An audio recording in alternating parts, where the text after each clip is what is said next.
2 weken lang waard het vernaaide plein bij de Hege Seis in de Westerijn openen. Maar intussen is er al weer het een en ander vernield. En waarom komt het probleem dat al langere tijd speelt?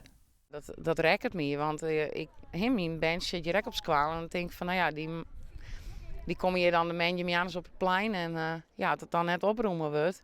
Ja, hoe veilig is het dan nog voor die band om je te bjatsen, zeg maar. En dat rekkert me wel. Ze kennen ik verwondheid of erger dat ze iets vinden en wat in verkeerde handen komt, dan steun ik net voor de gevolgen in. Nee. Nou, het is natuurlijk triest dat dit gebeurt.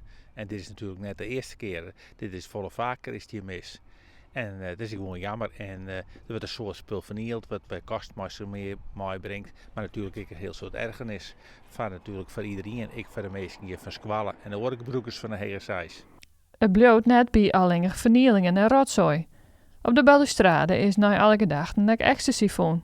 Toen wie voor mij ook wel een beetje de maat vol. Toen heb ik veel te melding maken bij squallen en we hadden ik inleveren bij de squallen. Dus maar als zo'n bandje zo'n piltje vindt en denkt dat het een snoepje is en opiet, dan weet ik het net. Dan denk ik net dat ze het heljen, zeg maar.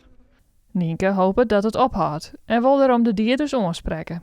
Ik vind prima dat je gewoon dat je Jannes een keer in je zit. Maar rom je de boel op en zwaar je ervoor dat oren mensen en ben geen oerlijst van hebben. Want iedereen had een plakje nodig om te chillen. Dat begrepen wij ook wel. Dat hingen wij vroeger ook toen we jong waren. Maar zwaar je ervoor dat het netjes bloedt en dat het geen gevaar wordt voor de band en dat het veilig bloedt. Dat is echt mijn oproep aan je. Echt serieus weer. Want ons weet ik net hoe dit oude rent. Echt net. Het is een gezamenlijke verantwoordelijkheid. Wij kunnen ik net alleen doen.